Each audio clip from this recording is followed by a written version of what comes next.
मित्रांनो, ठरलं तर मग या मालिकेच्या आजच्या भागामध्ये सर्वजण नाश्ता करत असतात. प्रिया जरा घाबरतच तिथे बसलेली असते आणि आपली खात असते. त्यानंतर ती सारखी सारखी सायलीकडे पाहत असते. सायली सुद्धा थोडीशी रागातच तिच्याकडे पाहू लागते. मग त्यानंतर अश्विन सुद्धा त्या दोघींकडे पाहत असतो. नंतर तोही दुर्लक्ष करतो. तेव्हा प्रताप आता सर्वांना सांगतो, आज फॅक्टरीमध्ये मला लवकर आवरून निघायचंय कारण नवीन औषधाचं माझं प्रेझेंटेशन आहे. निघतो मी. तो हे कल्पनालाही सांगतो. कल्पना म्हणते, चला मी पण येते. तर सायलीची नजर फक्त प्रिया आणि अश्विन या दोघांवरच असते.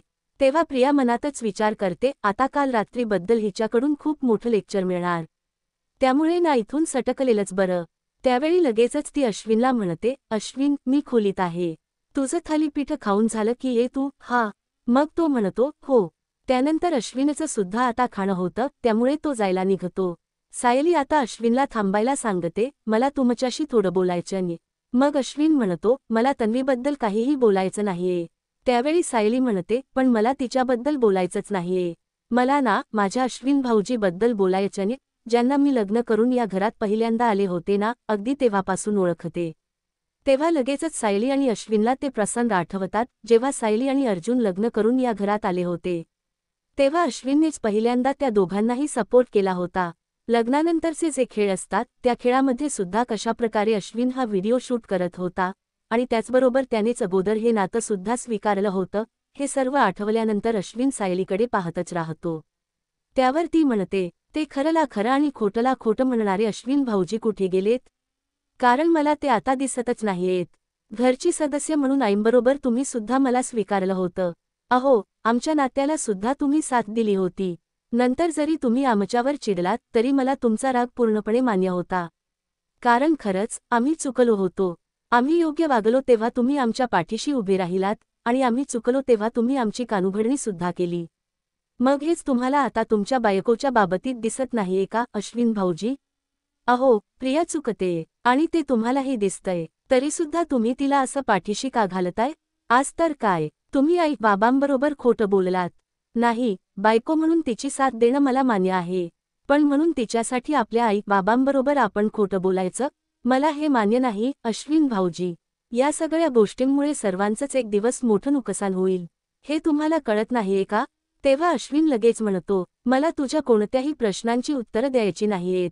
त्यावर सायली म्हणते, का? कारण तुमच्याकडे उत्तरच नाहीयेत. अश्विन शर्मेनेच मान खाली घालतो.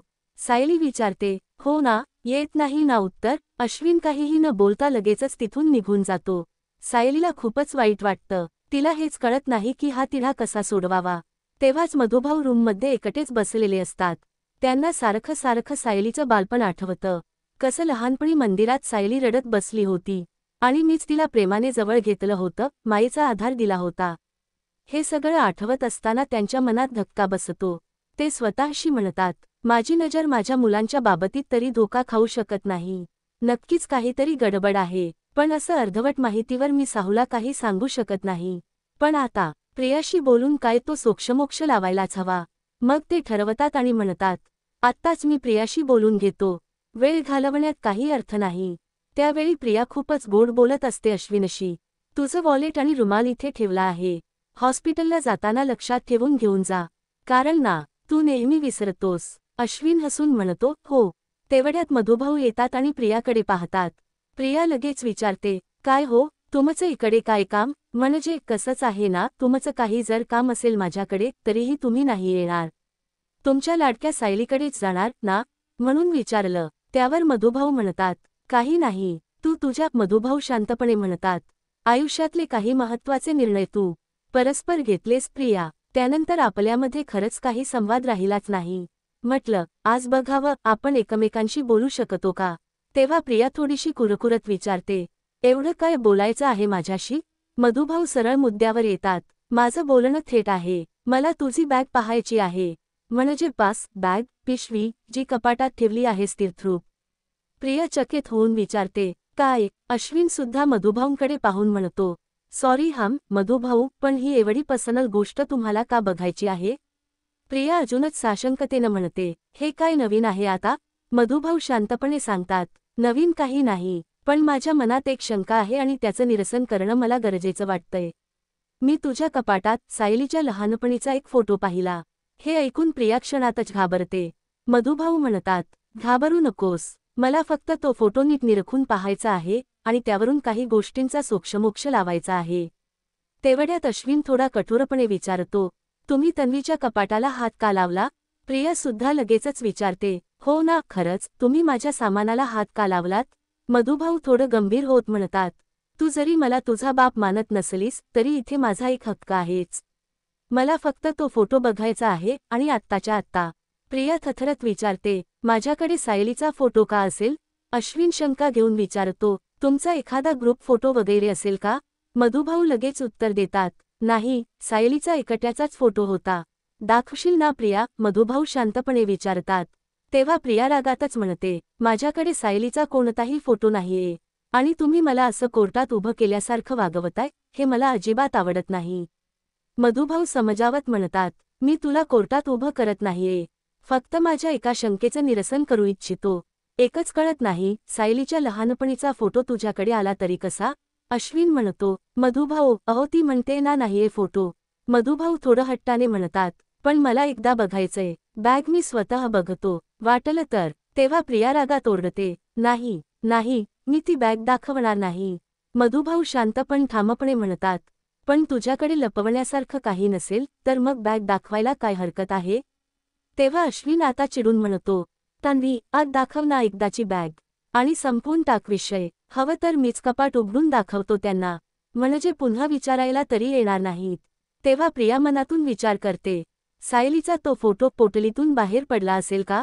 आणि कपाट उघडल्यानंतर तो फोटो जर अश्विनला दिसला तर? मी तन्वी नाही, मीच सायली आहे हे सर्वांना समजेल. आता मधुभाऊ लगेचच विचारतात, कसली वाट बघतेस ग प्रिया? दाखव की तो फोटो. त्यावेळी अश्विन लगेचच विचारतो, मी कपाट उघडून दाखवू का? ते सुद्धा निघतील आणि मी सुद्धा हॉस्पिटलला जायला मोकळा. तेव्हा लगेचच प्रिया म्हणते, थांब जरा अश्विन, मी जर कपाट उघडून दाखवलं आणि तुम्हाला जर समजलं की माझ्याकडे कोणताही सायलीचा फोटो नाहीये, पण मुळात माझ्या इच्छेविरुद्ध मी माझं कपाट कुणाला का दाखवू? असं म्हणून ती साळसूदपणाचा आव्हानात अश्विनसमोर रडगाणं सुरू करते. ती म्हणते, आश्रमामध्ये असताना ना मधुभाऊ असंच वागायचे. अरे अश्विन, माझ्याबरोबर वाटेल ते आरोप करायचे. तेव्हा मी सगळं सहन केलं. पण आता का? कारण मी सुभेदारांची सून आहे. माझा नवरा माझ्या पाठीमागे खंबीरपणे उभा आहे. मग तरीही यांची मानहानी मी का सहन करायची? त्यावेळी मधुभाऊ विचारतात, मी तुझ्यावर कोणताही आरोप केलेला नाहीये प्रिया. तेव्हा लगेचच प्रिया म्हणते, अश्विन, अरे त्या आश्रमातले दिवस नकोसे वाटतात. त्या आठवणी सुद्धा नको वाटतात. अरे तुला माहिती आहे का, आश्रमात असताना जेव्हा मी शाळेत जायचे ना, तेव्हा माझ्या दप्तराची हे नेहमी झडती घ्यायचे. आणि एखादं चॉकलेट सापडलं तर अशी थोबाडीत मारायचे मला. मला वाटलं होतं की माझं लग्न झालं, आता या सर्व गोष्टी थांबतील.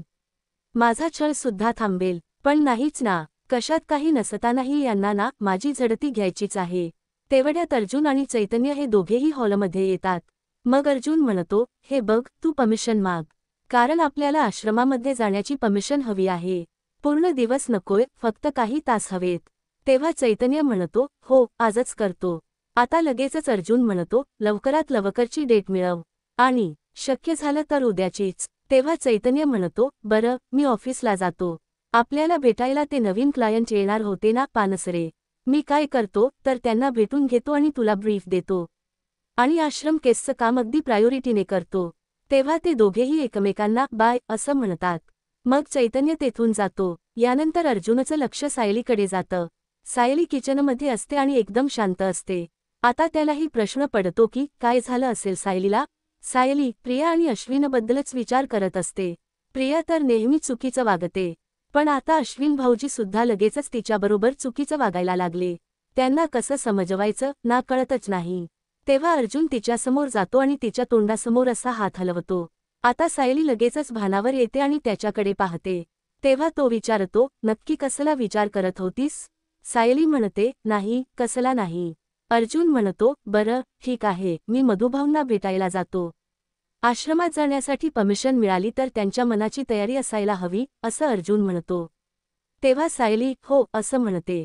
इकडे आता मधुभाऊंना शॉक बसतो की प्रिया खोटं बोलते. म्हणून ते लगेच तिला विचारतात, मी तुझ्या दप्तराची झडती घ्यायचो, मी तुला मारायचो, किती खोटं बोलणार आहेस प्रिया? तेव्हा अश्विनला राग येतो आणि तो रागातच मधुभाऊंना म्हणतो, मधुभाऊ. बाहेर सायली आणि अर्जुन अश्विनचा चढलेला आवाज ऐकतात.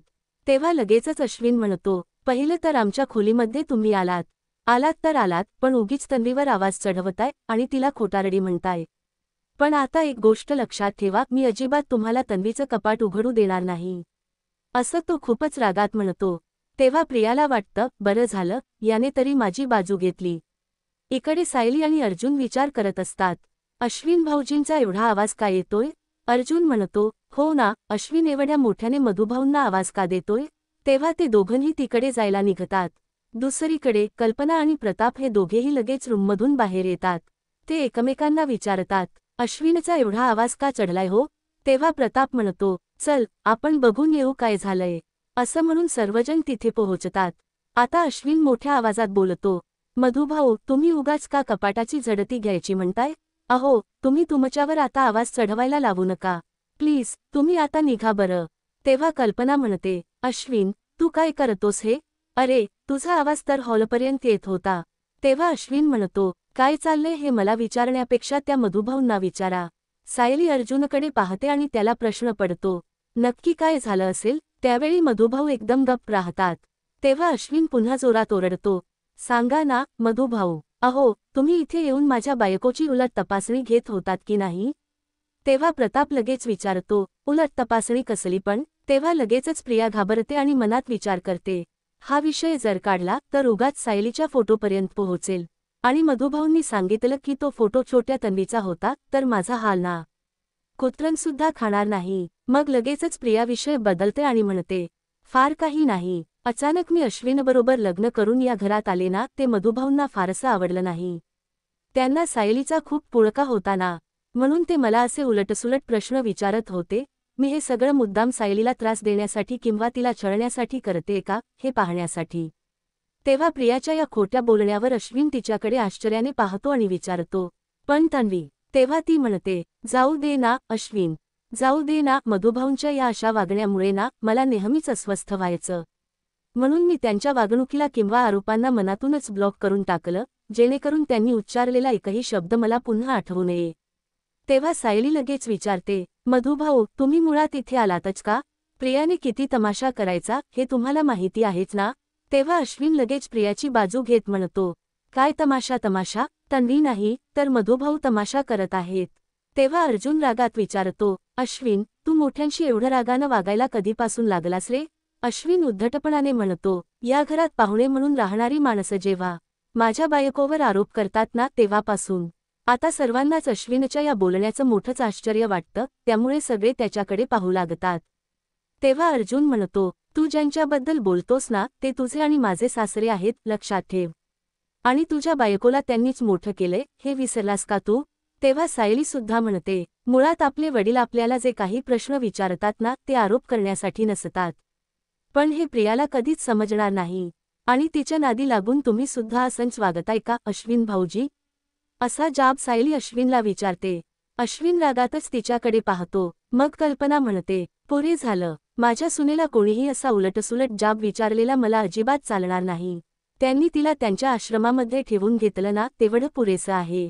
असं म्हणून ती मधुभाऊंना सुद्धा बोलते. आता सर्वजण कल्पनाकडे पाहू लागतात. त्यानंतर मधुभाऊ वाचता म्हणतात, कल्पना मॅडम, मी इथे ना एक पाहुणा म्हणून आलो आहे. मला इथे कोणत्याही प्रकारचे वाद नको आहेत. तेव्हा लगेचच अर्जुन विचारतो, तुम्ही इथे का आलात मधुभाऊ? तुम्ही तन्वी बरोबर सहज बोलायला आलात आणि तुम्हाला इथे किती ऐकावं लागलं पाहिजे? आणि तो पुढे म्हणतो, अहो, कसं असताना मधुभाऊ, सापाला जर हातात घेतलं ना, तर साप हा चावणारच आणि त्याचं विष सुद्धा आपल्या अंगामध्ये शिरणारच. म्हणून सापापासून नेहमी दूर राहावं बरं. अर्जुन प्रियाकडे पाहून हे बोलतो, तेव्हा सर्वांनाच मोठा धक्का बसतो, कारण अर्जुन डायरेक्ट प्रियाला सापाची उपमा देतोय. त्यानंतर अर्जुन लगेचच मधुभाऊ आणि सायलीला घेऊन तेथून बाहेर पडतो. प्रताप म्हणतो, नशीबपूर्ण आईना तिकडे मंदिरात गेली नाही, नाहीतर तिला सगळं हे बघावं लागलं असतं. कल्पना म्हणते, हो ना, तर आता प्रिया खोटं बोलत राहते, म्हणून अश्विन तिच्याकडे पाहत राहतो. प्रिया आता त्याला शांत राहायला सांगते.